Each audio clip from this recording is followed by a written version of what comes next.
Eu atendo todas as semanas uma média de 20 pessoas nos atendimentos de aconselhamento pastoral, de direcionamento pastoral.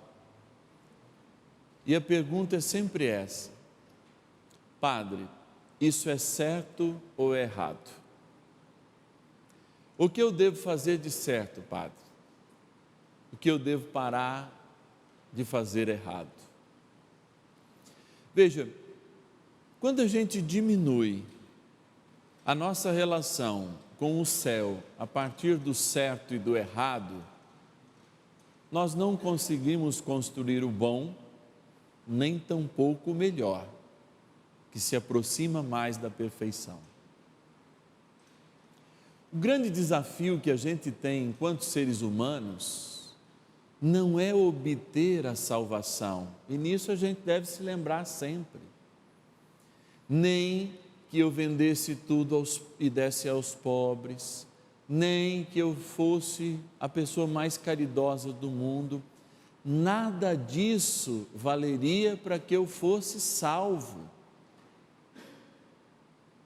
A salvação é um ato absolutamente gratuito de Deus, que nos atingiu antes mesmo da gente nascer, e foi confirmado pelo nosso batismo no dia em que fomos introduzidos a esta experiência de amor que é a fé. A maioria de nós ainda quanto crianças, a maioria dos cristãos no futuro não serão mais batizados quando crianças, vão assumir como adultos, porque cada vez os cristãos católicos vão diminuindo e a experiência de fé vai ser um rito de iniciação com a palavra de Deus já na vida adulta. Mas para qualquer um Deus lança o desafio, que não é só viver a parte mais moral do certo e do errado dos mandamentos, mas aquele que está em primeiro lugar, amar a Deus sobre todas as coisas. E essa é a discussão para com este jovem, que não matou, não cometeu adultério, não roubava, não levantava falso testemunho, honrava o seu pai e sua mãe e cuidava bem, amava o seu próximo. Mas lhe faltava a meta, a perfeição. E a perfeição está no primeiro mandamento, e que é a partir dele que todos os outros de fato existem. Colocar Deus em primeiro lugar nas nossas vidas. Esse é o desafio. E o desafio diante dele foi daquilo que ele possuía, que era colocado diante de Deus como um ídolo. E muitas vezes a gente pergunta: o que é um ídolo, Padre? Um ídolo é tudo aquilo que a gente coloca diante de Deus. Os nossos irmãos, por uma catequese muito fraca, pelos seus homens, por vezes mal preparados, numa questão bíblica mesmo, colocam ídolos, essas imagens que a gente constrói, para lembrar Nossa Senhora, São José, nosso querido arcanjo São Miguel, que é o tema deste mês. Mas nos colocando diante dessas fotografias, dessas imagens, como um busto que a gente faz para os nossos, um bom prefeito na cidade, a gente vai lá e constrói um busto, aquele que a gente homenageia numa praça, a gente vai lá e lembra, assim também. Existem para ser lembrados. Mas muitas vezes nós colocamos coisas diante de Deus. Quantos, por exemplo, não colocaram o trabalho à frente de Deus? Quantos não colocaram e colocam a família à frente de Deus? Quantos não colocam, como o jovem, o seu dinheiro à frente de Deus? E são bons, não matam, não roubam, não são adúlteros, não são falsos testemunhas, não mentem, honram o pai e a mãe e cuidam dos irmãos. Mas Deus quer algo mais. Não quer que a gente seja perfeito, mas a perfeição tem que ser aquilo que a gente mira. Uma certa vez eu ouvi essa frase de um autor que eu não posso citar, e não sei se ela é um autor anônimo, mas ela diz assim: se você quer estar, no mais alto, mira a lua. Mira a lua. Porque se você errar, você vai estar pelo menos entre as estrelas. Ou seja, não coloque metas rasas, vazias, pequenas para a sua vida. E o que é essa meta? É justamente aquilo que torna objetivo a nossa caminhada de santidade. Ninguém fala que a meta da vida de uma pessoa seria vender tudo que ela tem, se ela construiu, trabalhou, merece na sua vida adulta estar diante daquilo que ajuda ela a ter algum conforto, que vai ser herança para ajudar a crescer os seus. Ninguém está contra isso, vejam. Mas é objetivo a este jovem que cumpre todas as leis morais do certo e do errado, que também cumpre os mandamentos. E saiba de fato escolher. E saiba de fato viver a perfeição. Eu não sei quais os desafios que a vida dá a cada um de vocês hoje.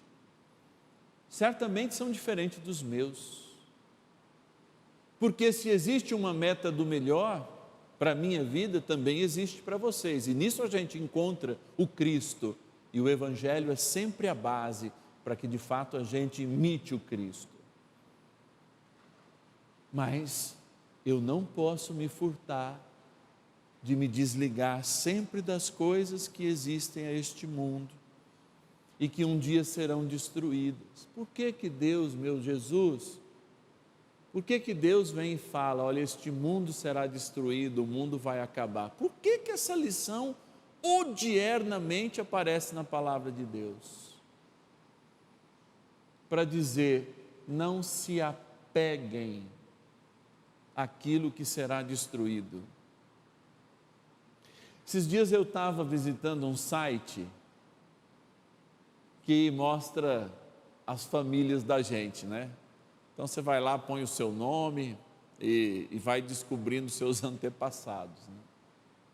E aí você vai e descobre os seus avós, acha lá os bisavós, os trisavós, os tataravós, os acima dos tataravós, tataravós. E aí você vai achando, eu achei uma cadência de 8 num lado da família, 8 gerações. E aí eu pude descobrir que nem o nome do meu trisavô eu sabia, se não fosse o site. Que na minha árvore genealógica, tanto a que segue para a Itália, quanto a que segue para Portugal, são absolutamente desconhecidas por mim, e eu, descendente deles, sacerdote, que conto com parte do DNA daquela história, nem lembro o nome deles. E olha que isso está há 70, 80 anos atrás, quando o pai do meu bisavô morreu, que eu nem sabia o nome. Amados, daqui a alguns anos, aquilo que você construiu vai ter virado um prédio, teus tataranetos nem vão lembrar o seu nome, e mais uma vez a vida ensina o que Jesus já nos queria ensinar através deste jovem, que a gente chama de rico, mas ele é muito pobre, porque a única coisa que ele tinha eram os seus bens, e nada mais. Então eu fico pensando daquelas pessoas que batem a carteira, falam, eu sou isso. Eu fico pensando daquelas outras pessoas que, sei lá, que fazem outras experiências diferentes, tipo assim, olha, eu sou um nobre, um visconde, alguma coisa. Coisas que no Ocidente quase nem existem mais. Muitas vezes algum fala, eu sou bisneto de um visconde, de uma coisa, a minha família era nobre. Que nobreza! Às vezes não vai, não vamos procurar lá? Nossa, aqui ó, a Cleópatra é a minha tataravó. Que bobagem, que bobagem. Tenha certeza que você é filho de Deus. E se colocá-lo em primeiro lugar, e repito, e se colocá-lo em primeiro lugar, tudo fica pequeno e a gente vai entender até porque Deus vai, de fato, um dia destruir toda a criação. Sabe para quê? Para que a gente esteja lá no céu contemplando com Ele e falando, vocês viram? Você viu o tempo que você perdeu com as coisas que passam? Você viu o tempo que você perdeu com aquilo que passou? Você viu o tempo que você perdeu com a herança que você deixou? Você viu o tempo que você perdeu com a saúde, com a falsa saúde que você constituiu? Você vai ver o tempo que você perdeu e por isso Deus vai nos arrebatar para o céu. E no julgamento o que Ele vai fazer? Destruir tudo. Para quê? Para provar para nós o que Ele vem nos avisando há muito.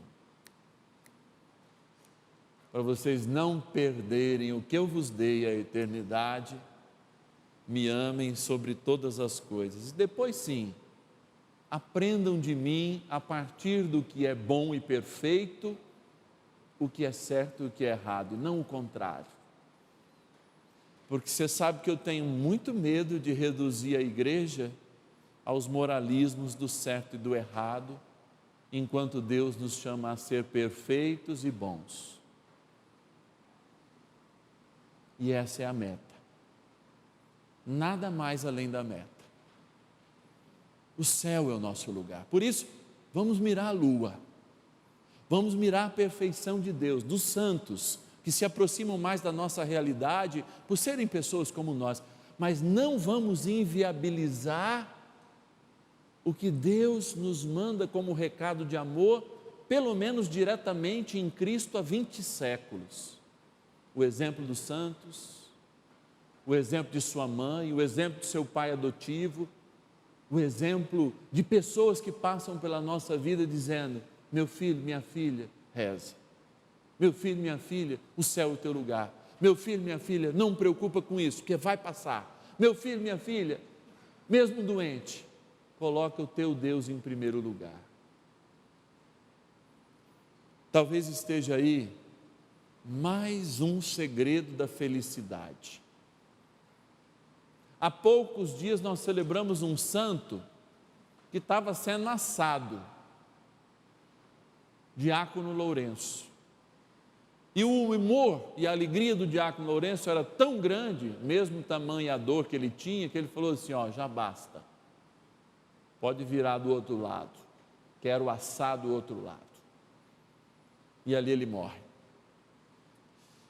Quando a gente atingir algo perto disso, a gente vai dizer como São Paulo, ó, já nem sou eu que vive em mim, é Cristo que vive em mim. Por isso, morrer para mim é ganho, como viver para mim é lucro.